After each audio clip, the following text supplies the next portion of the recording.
Okay, well, I've been trying to catch up with him for a year. He's been away for a year, and we've caught up with Robin Evans at the lovely Frensham Ponds near Robin's hometown of Farnham. Woo-hoo. And I thought it'd be nice to come and ask him a few questions for Cool Cat Ukes, of course. So you've just come back from almost a year away, and what's in store? Well, I've got to relearn how to play most of my ukuleles for starters. I've only been playing a low G, and now everything with a high G seems quite confusing. And I see where this is going. And I've also got some interesting collaborations planned, hopefully, which will be nice. Good. And I'm just trying to get some gigs in places and things like that. I have a long-term goal plan. Very long term yet, so I won't really talk about that. Okay. Is that a cup of tea? Yes, it's a nice milky cup of tea, Robin. Damn it. Just for you. Right.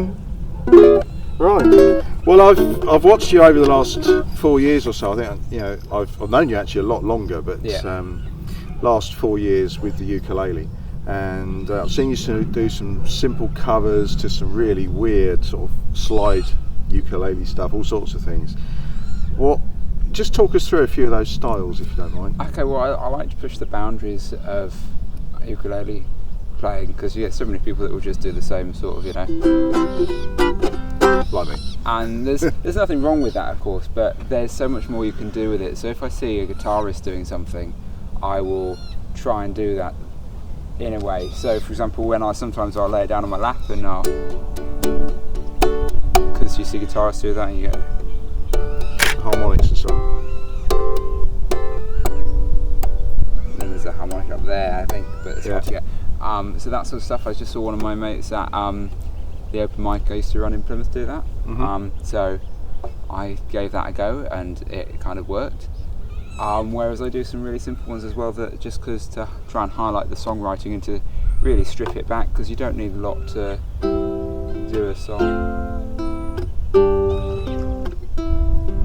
You can really just bring it all back, because that's what the ukulele is. It's not like a guitar or something where you've got 6 strings and you've got a lot of sound coming from it. You can really just chill it out, mellow it down, things like that. And I try and do different things involving slide, but I'm not very good at that. And I've got however many ukuleles, and each one gives me something different, so I can do different things on it. With the bow toner, I can do more old blues sorts of things, and with the solid Reeser Les Paul I've got, I can do a lot more rock-based things, but it's hard to do that when you're not in a band. Yeah. So. Okay.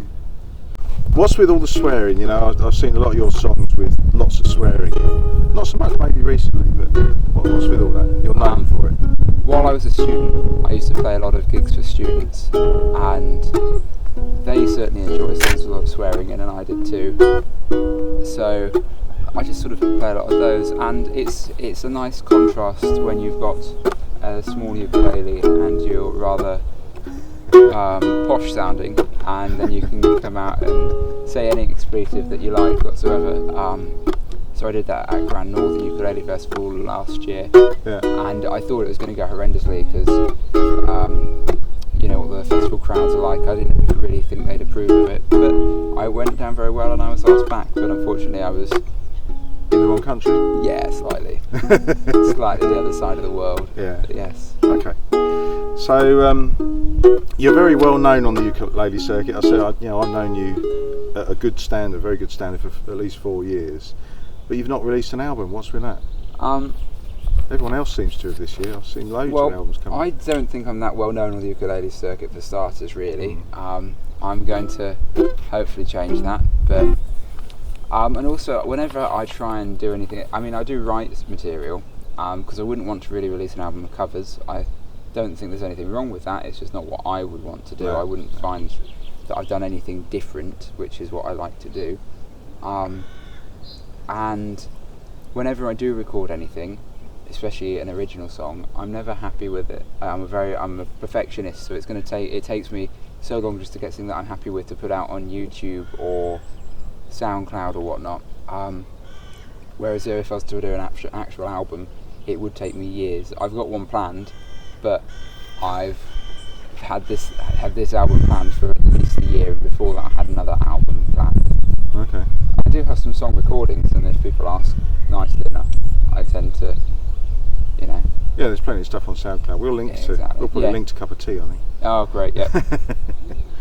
So, one little, we're looking for a little tip now. So, what's one ukulele thing that you think has probably advanced you the most that you learned? I think the most useful thing I've ever learnt to do, because it happens in all of my songs now, is just the strum blocking. So I can do the. Right.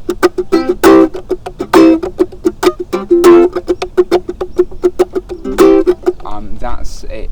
It gives the song so much more dynamic range. You can, because I'm really into the percussive sound. So that really helps. But also other things, just like doing bar chords, like really just simple things. But eventually, because you start doing a bar chord with your C there, and then you can move up to doing C up here. But that, I think, probably has helped me more than anything else. I did have a different answer to that last night, but no, that's good. Okay. So I know you got a couple of secret projects planned, and I know there was one that at least that you wouldn't even tell me. So, but is there anything you can tell us about? Well, this week, this is mainly so I actually do it. I'm going to record a video, which is going to be a collaboration with me and a person that rhymes with Bowie Zestel. Ah, right. Okay. I think I might have been the warm-up act for her a couple of times. So. She's pretty good. She's okay. She's pretty good. Basically, there's some songs that I like and she's liked, and so we figured, well, I know what to do here. So that'll be exciting. Yeah. Hopefully, I'll do that. And I've got some exciting news coming, but I don't know when it can be. Okay. Splashed around. All right, we'll keep a lookout for that. It'll be very exciting. It'll be very exciting. And one day I'll have my EP, and you'll all see what I'm talking about. But until that time, the man of mystery. If I say it and then I don't do it, I will be very annoyed with myself, which is why I'm not doing it. And I know exactly what my track record's like, so I'm not. Okay. All right, thank you. Yeah. Well, finally, how many cats do you own, and have you got any songs about cats? I own no cats. I know one song about cats. Okay. And that's Smelly Cat from Friends. But I also know the cat came back, actually. I should have learnt that. Right. Yes, no, I don't actually know any cat songs. But I could do a cat song. Hang on. Right.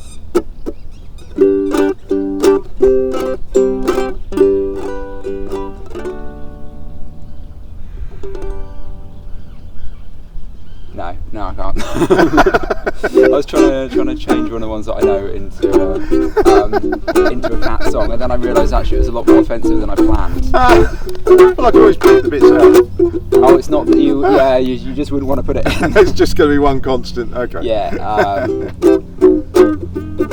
The cat puts Robin on the spot. You see. I'm not a big fan of cats. I'm not going to lie. Oh dear.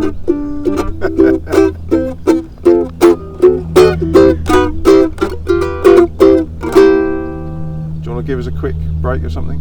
Oh, I can do that. This one's by the Two-Man Gentleman Band. It goes, pork chops. My girl tastes like pork chops. My girl tastes like pork chops. When I kiss her, I know what she had for dinner. Pork chops. I bet it was pork chops. I bet it was pork chops. I've got a hunch. I know what she had for lunch. Which goes, pork chops. I've forgotten the rest of the words, so it just goes like this forever.